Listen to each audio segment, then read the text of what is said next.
নমস্কার, আমি জয়শ্রী। নিরামিষ রান্নাতে সবাইকে অনেক অনেক স্বাগত। বড়োদেরকে আমার প্রণাম এবং ছোটোদেরকে আমার বুক ভরা ভালোবাসা জানিয়ে আজকের রেসিপিটি শুরু করছি।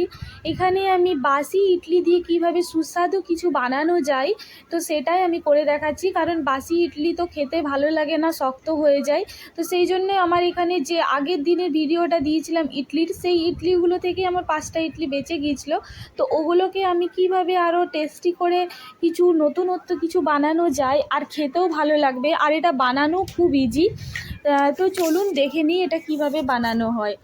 তো আমি প্রথমে এখানে ইডলিগুলোকে এইভাবে পিস পিস করে টুকরো করে কেটে নিচ্ছি, আর একটু ছোট ছোট টুকরো করে কাটছি, তাতে খেতে আরও বেশি ভালো লাগবে।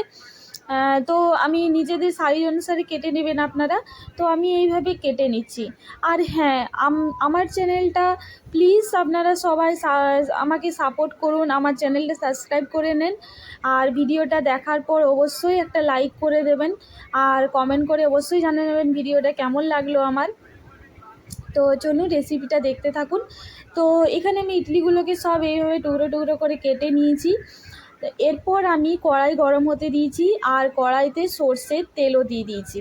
তো তেলটা গরম হয়ে গেছে, এর মধ্যে আমি হাফ চামচ দিয়ে দিয়েছি গোটা সর্ষে, তারপর দিয়ে দিলাম কারি পাতা, তারপর আমি এর মধ্যে দিয়ে দিচ্ছি সামান্য একটু হলুদটা দিলে এর মধ্যে একটু হালকা ইয়েলো ইয়েলো কালার আসবে, খেতেও ভালো লাগবে, দেখতেও ভালো লাগবে, তো সেই জন্যে দিলাম। তারপর একটু হালকা ভেজে নিচ্ছি, তারপর দিয়ে দিচ্ছি ইডলির টুকরোগুলো দেওয়ার পর আমি একটু নাড়াচাড়া করে নেব।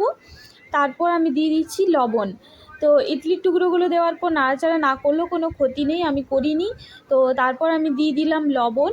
এবার লবণটা দেওয়ার পর আমি ভালো করে ভেজে নিচ্ছি।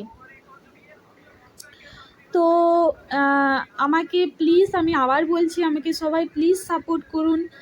আপনারা আমাকে উৎসাহ দিলেই কিন্তু আপনাদের জন্য আমি নিত্য নতুন এরকম রেসিপি নিয়ে আসতে পারবো নিরামিষ রান্নার।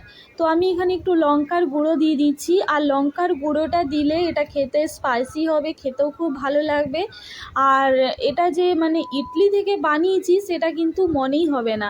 আপনারা অবশ্যই বাড়িতে বানাবেন, আর আমাকে অবশ্যই কমেন্ট করে জানাবেন।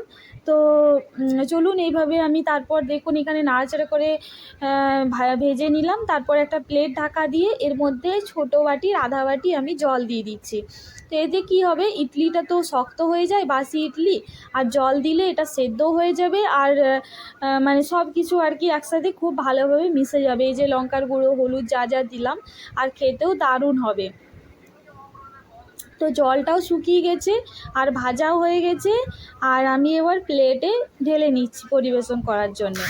তো আপনারা অবশ্যই বাড়িতে বানাবেন। আর আজকের মতো এখানেই আমি এন্ড করলাম। তো আবার আসবো নতুন একটা রেসিপি নিয়ে।